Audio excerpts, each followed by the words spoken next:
Seorang murid tidak melebihi gurunya, dan seorang hamba tidak melebihi tuannya. Cukuplah bagi seorang murid jika ia menjadi sama seperti gurunya, dan bagi seorang hamba jika ia menjadi sama seperti tuannya. Jika tuan rumah disebut Beelzebul, apalagi seisi rumahnya.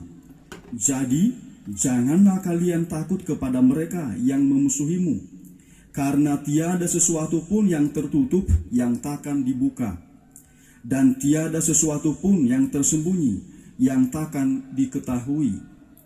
Apa yang kukatakan kepadamu dalam gelap, katakanlah dalam terang, dan apa yang dibisikkan di telingamu, beritakanlah dari atas atap rumah. Dan janganlah kalian takut kepada mereka yang dapat membunuh tubuh, tetapi yang tidak berkuasa membunuh jiwa. Tetapi takutilah Dia yang berkuasa membinasakan baik jiwa maupun tubuh di dalam neraka. Bukankah burung pipit dijual seduit 2 ekor? Namun tak seekor pun akan jatuh tanpa kehendak Bapamu. Dan kalian, rambut kepalamu pun semuanya telah terhitung. Sebab itu, janganlah kalian takut, karena kalian lebih berharga daripada banyak burung pipit. Barang siapa mengakui aku di depan manusia, dia akan kuakui juga di depan Bapa-Ku yang di surga. Tetapi barang siapa menyangkal aku di depan manusia, dia akan kusangkal di hadapan Bapa-Ku yang di surga. Demikianlah sabda Tuhan. Terpujilah Kristus.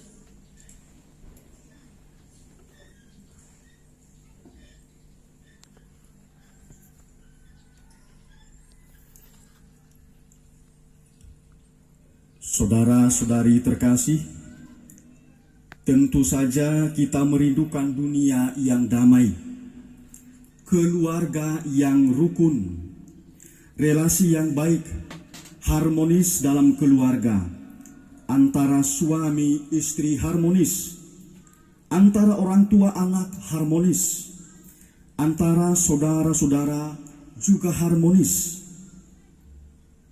Tapi saudara-saudari terkasih, mengapa di sana sini masih ada konflik, masih ada kebencian, masih ada yang balas dendam, masih banyak pasutri yang sulit berdamai? Antara saudara-saudari masih ada yang cekcok. Mengapa semua ini masih terjadi? Ternyata salah satu penyebabnya adalah sikap tidak mau mengampuni, tidak mau memaafkan.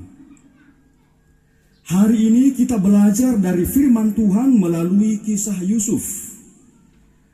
Hal ini barusan kita dengarkan dalam bacaan pertama dalam kitab Kejadian bab 49 ayat 29 sampai 32, dilanjutkan ayat 50, dan bab 50 ayat 15 sampai 26a. Yusuf dibenci oleh saudara-saudaranya, bahkan diperlakukan sangat keji, hampir dibunuh, kemudian dijual ke Mesir. Tapi lihatlah saudara-saudariku yang terkasih, kuasa Allah berkarya atas Yusuf. Yusuf menjadi orang penting di Mesir. Dan ketika saudara-saudaranya datang menemuinya, ia memaafkan mereka tanpa syarat. Yusuf tak sekadar memaafkan, tapi ia menguatkan hati saudara-saudaranya. Ia memberikan harapan kepada mereka. Yusuf berkata kepada saudara-saudaranya, "Memang kalian telah membuat rencana yang jahat terhadap aku, tetapi Allah telah mengubahnya menjadi kebaikan dengan maksud melakukan seperti yang terjadi sekarang ini, yakni memelihara hidup suatu bangsa yang besar. Maka janganlah takut, aku akan menanggung makananmu dan juga makanan anak-anakmu. Saudara-saudariku yang terkasih, Yusuf sungguh melaksanakan sabda Yesus di dalam Injil hari ini.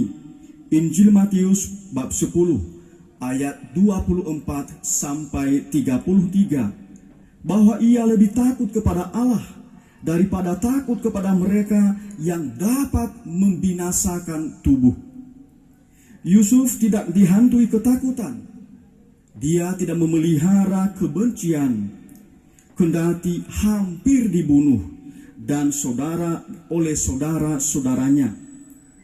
Yusuf mengandalkan Allah dalam hidupnya, dan ia merasa bahwa Allah jauh mengasihinya daripada siapapun manusia di dunia ini.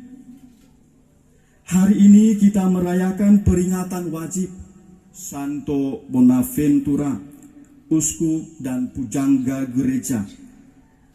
Ketika dia memimpin Ordo Fransiskan, Santo Bonaventura berusaha menjaga kesatuan dalam ordonya.